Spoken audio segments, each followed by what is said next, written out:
Welcome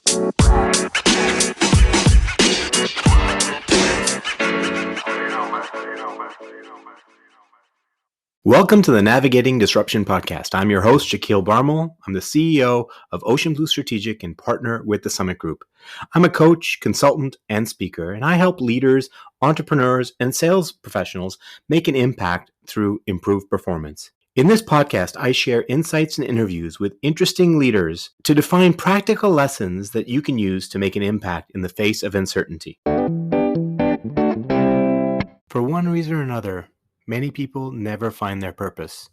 And for those that do, often the journey is long and winding. That was certainly the case for Dr. Jody Anderson. When she discovered the burgeoning field of corporate social responsibility in the late 90s, she thought she had found her purpose. She invested in graduate education at the Ivey Business School, and she embarked on her dream job. And then a close friend passed away, and everything changed. In this conversation, I catch up with my former MBA classmate from 2000 to find her in a very different place than where she started. Hey, Jody, how are you? I'm good, thanks. How are you? Good. Really grateful that you made the time for this conversation. I've been wanting to talk to you for a little while. I'm with these podcast episodes. I'm talking to people, leaders that I've kind of got to know over the years, but haven't talked to in a long time, and trying to draw out lessons from your experiences in your career, in your life and your career, to see what we can draw out as lessons for others, what they can take away and apply in a way that'll help us all navigate this interesting times that we're facing now and will continue to face for the next several years. But what I'd love to do is start with a bit of a conversation around, we first met in 1998, probably during orientation week. You came from the West Coast as well, right? Yes. And we met at orientation week, and we were doing our MBA, and then that was a great experience. But what were you doing before you pursued your MBA, and kind of what was your motivation to actually leave that to go to the MBA? Yeah, I had a biology background, and I did a science degree, and then through that ended up doing some co-op work terms and was at the Ministry of Environment here in British Columbia. Yeah. And I was doing environmental education through an air pollution workshops and a bunch of environmental education work. And I learned about an area called social marketing. Okay. And was reading about using the power of business to create a better world, essentially, and reading about marketing techniques used to advance leprosy projects in Africa, and got really interested in that. And then from that really got into a bigger area called corporate social responsibility, yeah. Which I blew my mind, actually. It was the first I'd ever heard of it. And that ultimately prompted me to apply to business school, because I wanted to take my career in the direction of using, I thought if I had a business background, I could speak with people about the issues that were important to me, and they could see that I could understand their perspective as well, that it would give me more influence to advance change. That word influence is interesting. So you had a desire to make an impact on the world. You had a desire to do things that were good for humanity. Yeah. And then after discovering this whole area of CSR, which was actually quite new back in the 90s, you saw that as a vehicle, doing your MBA as a vehicle to actually take what you wanted to do in the world and have even greater impact with more people, because you could work in the world of business. That's right. Yeah. Okay. Well, you didn't waste any time, because I remember in business school, you started up the Corporate Social Responsibility Club. So you went in with a mission and you were making it happen very quickly. Tell me about that. Yeah, I remember I sort of found a few like-minded people in our class and started the CSR group, and it ultimately pivoted into Net Impact, which was the an offshoot of an American group, which was essentially business students, MBA students for corporate social responsibility. Yeah. And attended a conference in the States that just was so exciting, hearing about all these leading companies like Ben and Jerry's and Patagonia and all of these companies that just seemed light years ahead of anything that I had known about in Canada. Yeah. And so, yeah, it was really exciting time because it was really at the beginning of corporate social responsibility in Canada, but even it was relatively new in the US as well. Mm-hmm. Well, I'm a big studier of nostalgia, and nostalgia, like being on a carousel, is like you go backwards and forwards in time. So now I'm going to go backwards even further. Your interest, desire to make an impact. If you think back to your childhood, adolescence, can you think of where the seeds were sown for that desire, even before you went to do your biology degree at UBC? It's hard to say, really. I actually initially my mom had been a nurse and had actually given up her career when she had children, but there were medical textbooks in our household, and I remember leafing through those as a kid and being sort of combined disgusted and mystified by some of the pictures that I saw. But I had actually considered medicine previously, but I thought, there wasn't anyone in my family that was a physician. And so I thought, in my pretty rudimentary estimation, I thought, oh, well, really, you only talk to people when they're complaining about something. And then when they don't have a problem anymore, they're not talking to you anymore. Yeah. So I thought, oh, that seems kind of depressing. Yeah. And I also just knew that it was a lifestyle job, and and I wasn't sure that it was for me. And so I was looking at other ways that I could make an impact. Okay. And that's where I went down. And it was also kind of the default answer of what you do with a biology degree. Right. So, and it felt a bit too easy, and I didn't want to do something because it seemed like the logical thing to do. I wanted to do something because I actually really thought about it and was choosing it actively. Right. So ultimately that's what led me down the road of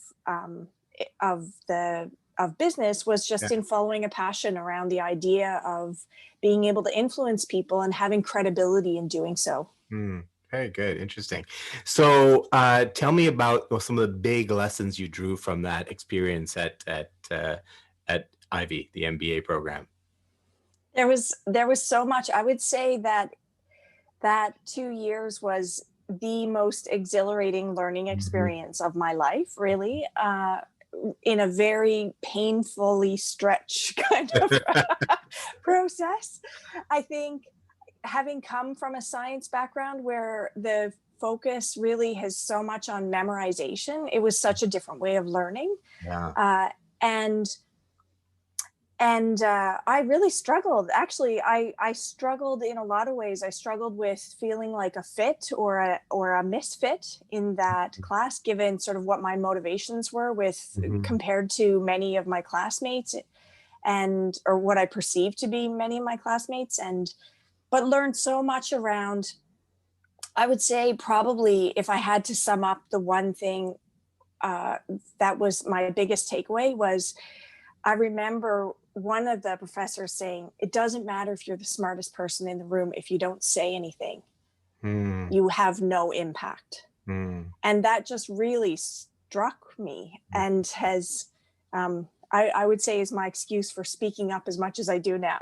Wow, good for you. That's, it's interesting. I interviewed another of our classmates, Allison James, a few weeks ago, and she said something similar, that she got some coaching early on in her career that she needed to speak up. And I mean, look at her now. She's senior vice president, one of the biggest companies in the country. And so that's an important lesson, it sounds like, that you picked up as well. Yeah.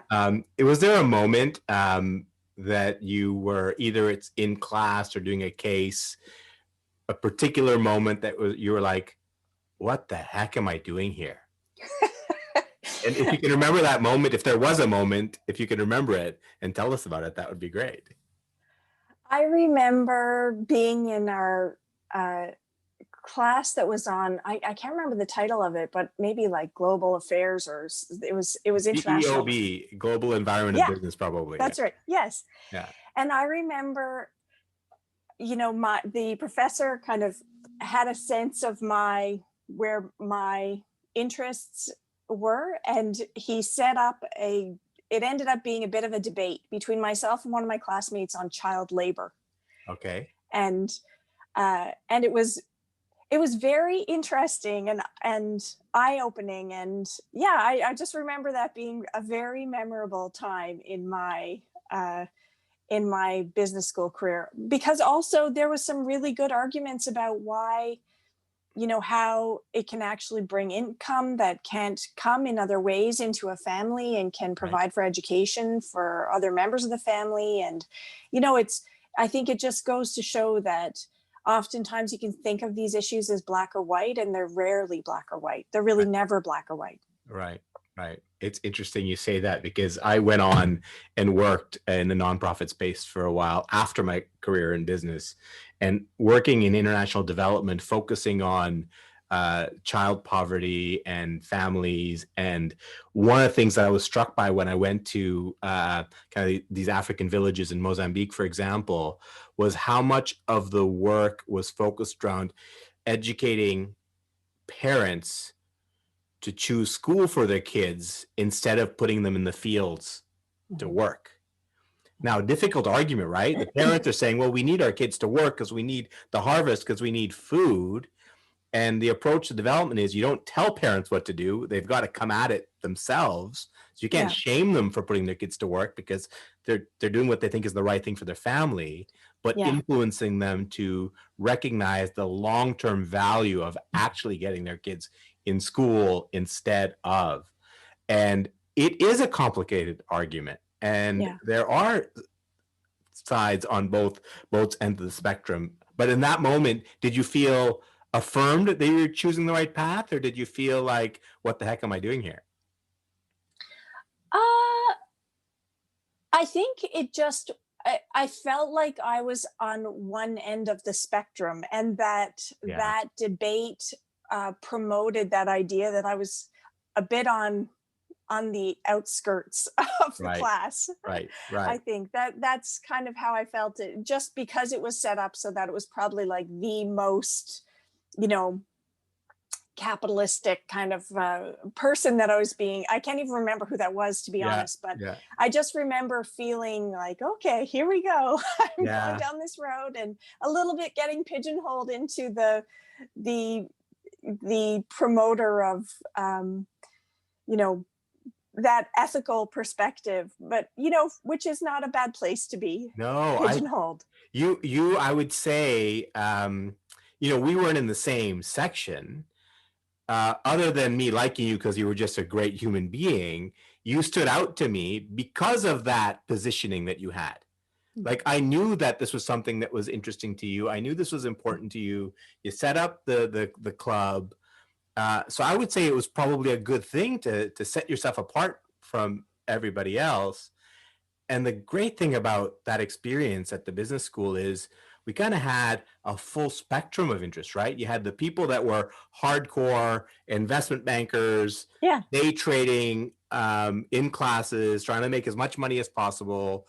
And then you had, the very people-centric folks that loved organizational behavior and cared about people and culture. And then you had the engineers, and then you had people like yourselves. And we covered the broad spectrum, which is kind of the point, I think. Yeah, absolutely. Explore diversity in thinking. Yeah, that was great. Yeah, it was such a diverse class, and I learned so much from everyone, and from the experience, and particularly from the way they really promote leadership by having you be a leader in all parts of the program, all the teamwork and everything. It was just really fantastic. Yeah. Well, you graduated. We all graduated in 2000. And tell us about what your kind of career path was outside of school. So I I spent quite a bit of time with one of the career counselors Yeah. at Ivey, actually, in trying to figure out how to chart a course for myself. And actually, on the last day of classes, I had two job offers, Oh, and one was with a traditional uh, big company, and it would have been a traditional kind of marketing path, and the other was with a small internet bank owned by a credit union in Vancouver, okay. and it was a project manager for corporate social responsibility, and I Oh was my so God. excited Sounds that there perfect. even was even a role that existed like that in Canada. Yeah. I remember when I wrote the letter of interest to the hiring manager, I said, "This job is me in writing." In the meantime, I had no idea what project management was. But I was just so excited. So actually, that's the one that I took, and I Yeah. ended up in Vancouver working with Citizens Bank of Canada Okay. for 6 years before I made another career change. Yeah. So tell me Yeah. about what was that role like, and was it what you expected, or maybe you didn't know what to expect, but what was that experience like working in banking? It was fantastic. Actually, it was Yeah. incredible. I mean, Van City, and as a offshoot of Van City, it was sort of, we considered Van City like a big city, and we were a small town. Okay. But so it was smaller than Van City, and yet uh, had a lot of the same.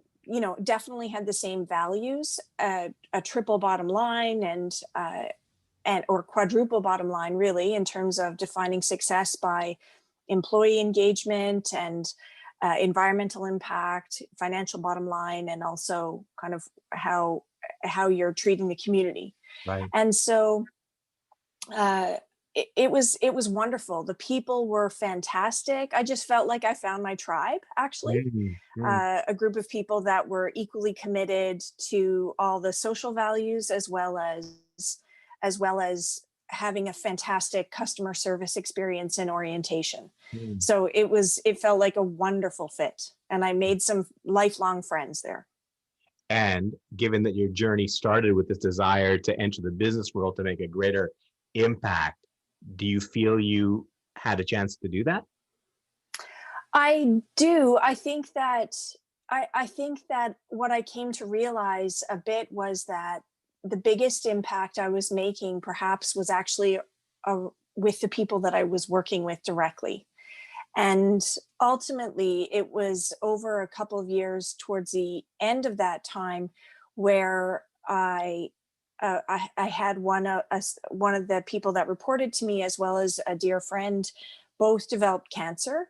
Okay. And in supporting them to deal with their illness and having our team support them, and then one of my friends died. Oh, I'm sorry. Yeah, and the other one survived and carried on. It was really a bit of a wake up call for me to realize that this was actually what I was most interested in, was caring for people Mhm. and impacting people and supporting them. And that was not my job. Mm, That was not the emphasis of my everyday. It mm. was sort of on this work that I found less meaningful. And I wanted to shift things to be, I felt like I had really been living in my brain and doing a lot of work there. And I wanted to have a work that was equally satisfying from an intellectual perspective as well as a heart perspective, Mm. really. So was that the were that the seeds of the next kind of pivot in your career? Yeah, definitely. So And then I was so lucky to actually reconnect with that same Ivy career counselor wow. the day before she went on a 6 month sabbatical to Australia. I called her, and we made this arrangement to work by distance before that was a thing. And so over 6 months, she helped me to make the career shift into medicine. Wow, that's incredible. That Yeah, is, because it was, yeah. I was lacking one of the prerequisites for the UBC medicine. And so I had to go back and do a third year biochemistry course. And I Wow. was doing it 3 days a week in the mornings. I just told I didn't want to cause disruption for my team in the having them live the uncertainty of an application to medicine, which may or may not come to anything. So I didn't tell anyone that I was doing this. So Mm, I just had told my boss that I said I wanted to do a course for personal interest, and it's 3 days a week at 8 a.m. yeah, yeah. and I didn't say what it was. And then I spent a summer after that doing an MCAT prep course, and Wow. and as I was kind of walking down this road of, okay, I kind of like studying, like I enjoy spending my time in that way. So I think because it, and I did information interviews with people who were working as physicians, because I was giving up a lot Hmm. to make another move and go into debt again. And Yeah, I really wanted to know that the outcome was going to be worth the process of getting yeah, there. yeah.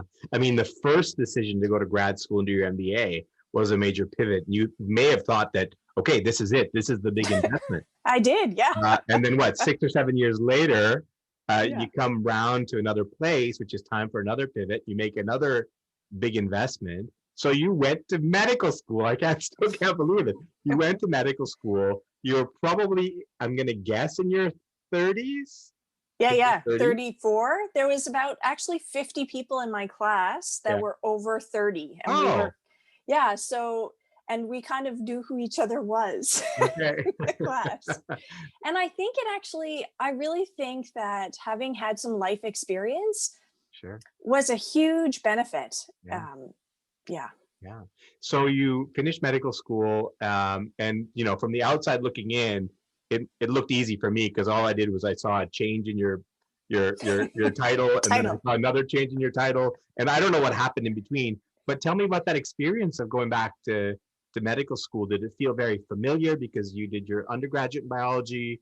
Did you have any moments like, did I do the right thing, or were you pretty sure through it that you were doing the right thing? I I felt very sure that I was doing the right thing. Actually, I have to say I didn't doubt that as I went through. And I felt like, in fact, I had really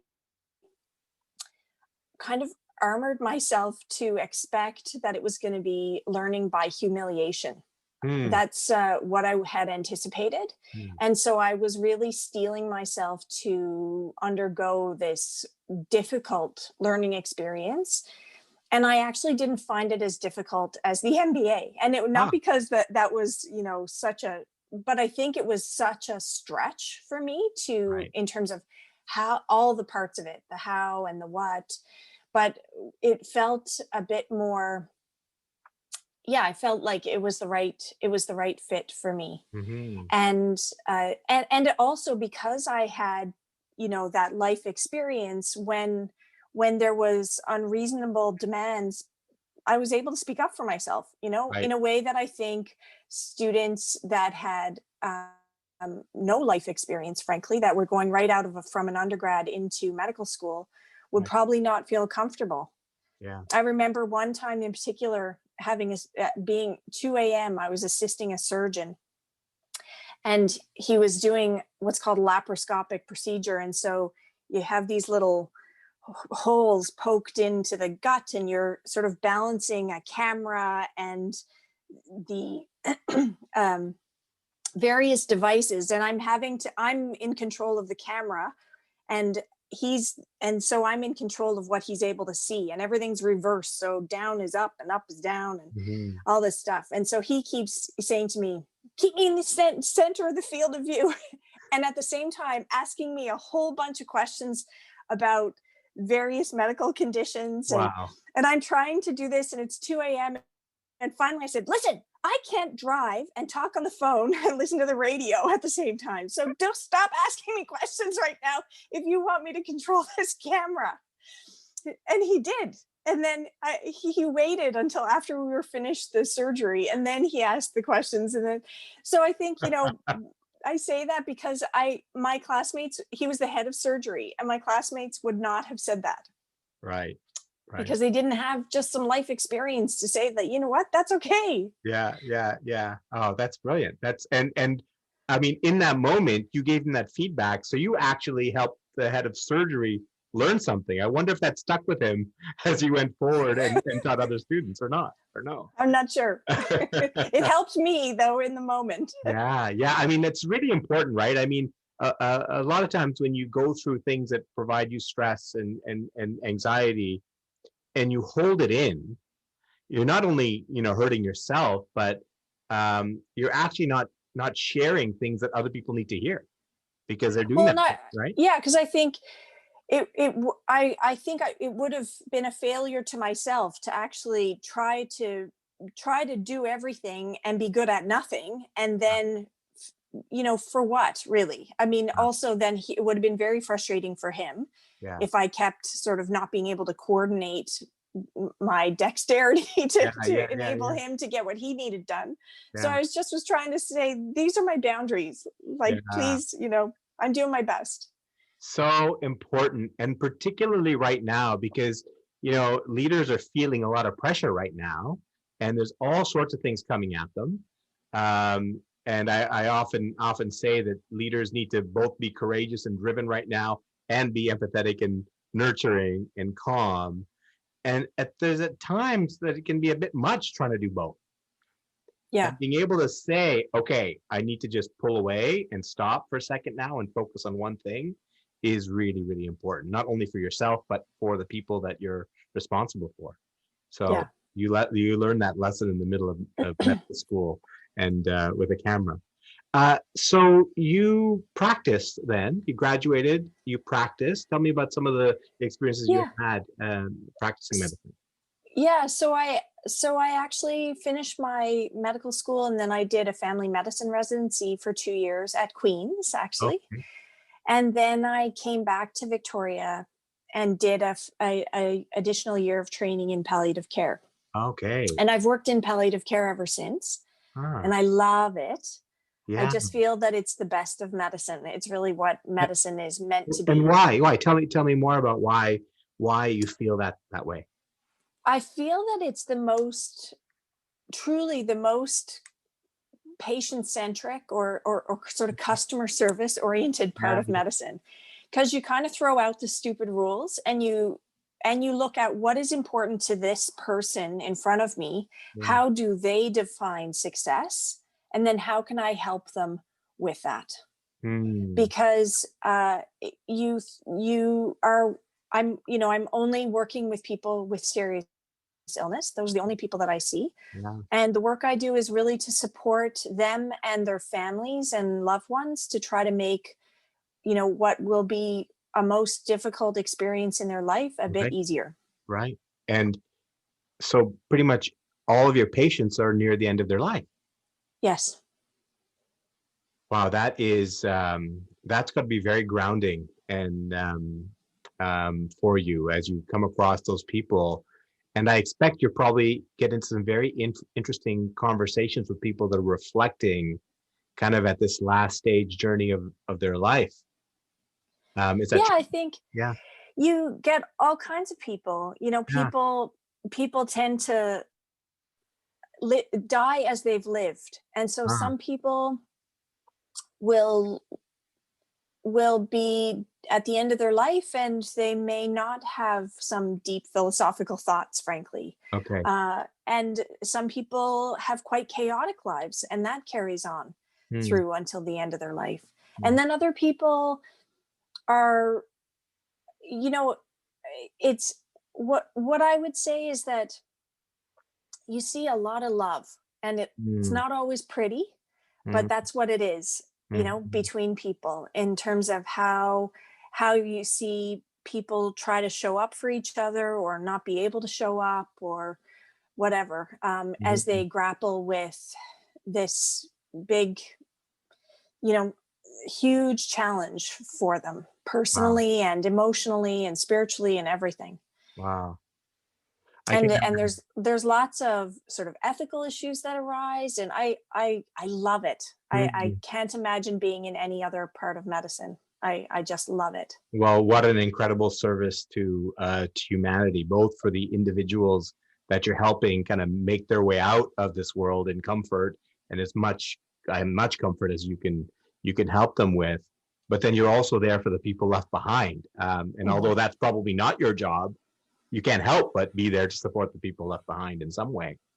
Yeah, and and it's interesting because I, the people that will be left behind are always in my mind as I'm Yeah. caring for someone, because part of the process is trying to ensure that those people don't have a complicated process of grief, more Mhm. complicated than need be. If Mhm. there's something that I could have done to help them get their heads around what it looks like and what to anticipate as someone approaches the end of their life. Mhm. Even I've been surprised at the role that I've played at times where I've had family meetings after the person has died, some months after, to Ah, share autopsy results, to share the results of genetic, uh, you know, her, um, analyses on hereditary conditions that may have an impact for multiple family members.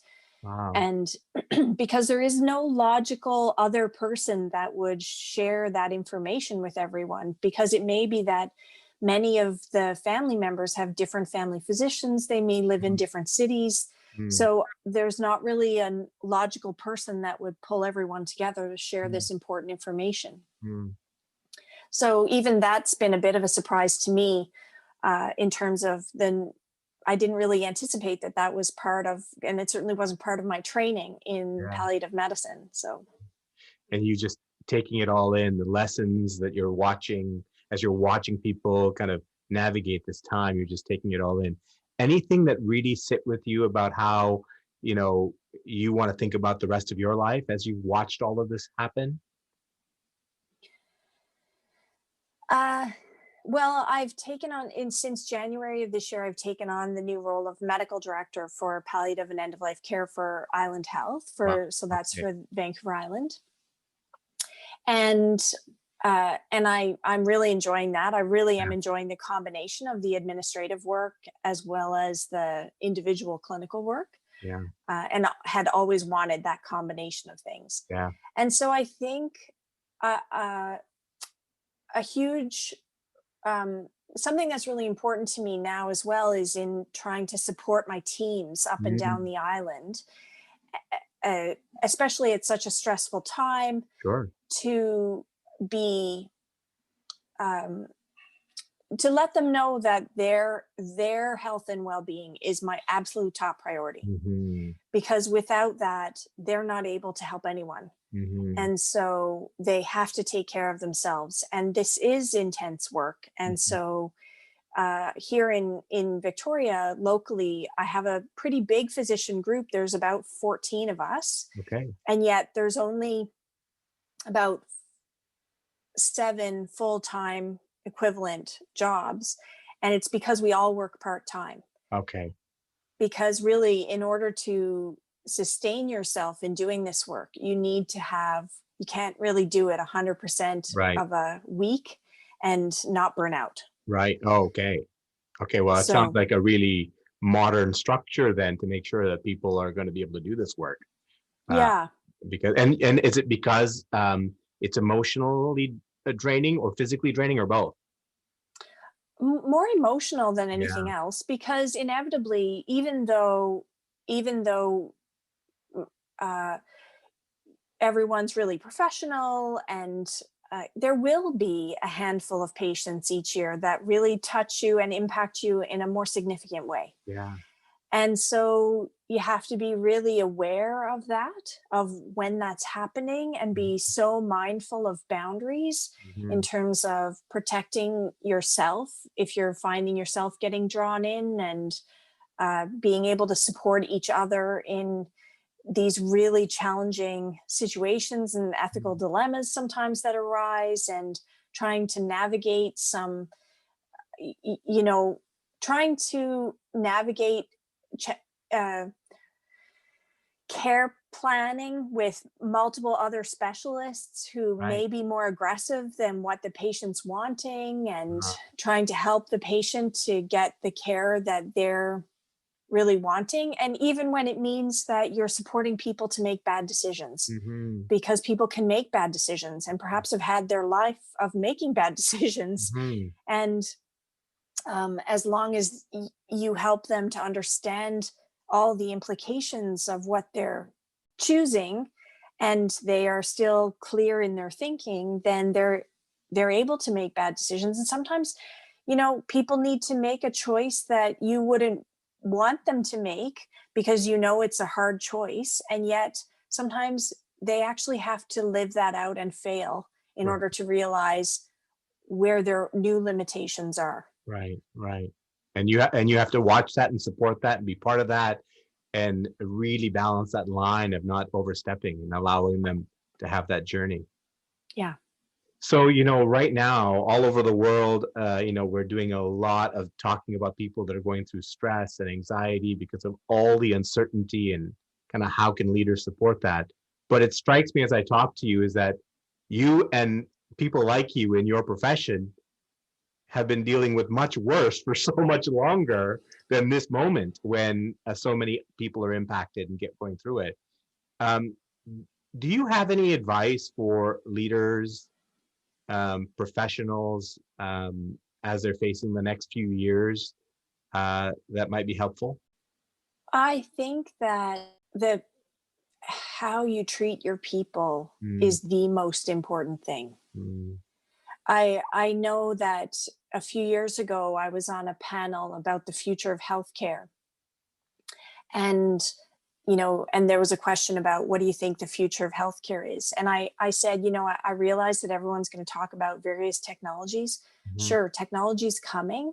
I think that actually the thing that I hope that we realize is the unique role that we play in healthcare is humanity. mhm, And I actually, like, that's you know, our key success factor mhm. Yeah, going back to as MBA. humans. Yeah.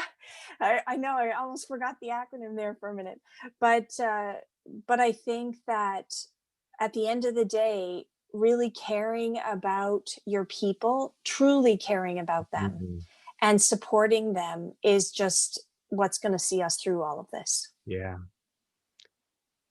That's a great place to wrap up this conversation, is that remembering your humanity, remembering your people, and truly authentically caring for each other. Mhm. Jody, what a great conversation. We covered a lot. We covered your entire career in, I don't know, probably 30 minutes.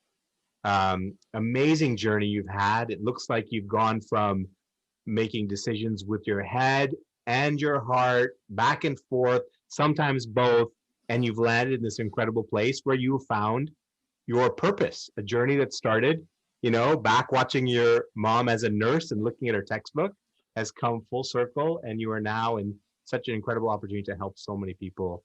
Thank you on behalf of humanity for doing that. And thank you for taking the time to share that with me. You've made my day. Thanks very much, Shaquille. Lovely to see you and Nice to chat with see you you. today.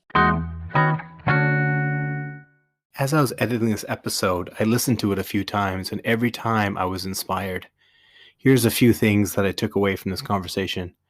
First of all, the hardest experiences are the ones where you experience the most growth. And Jody described her time doing her MBA as one of those experiences.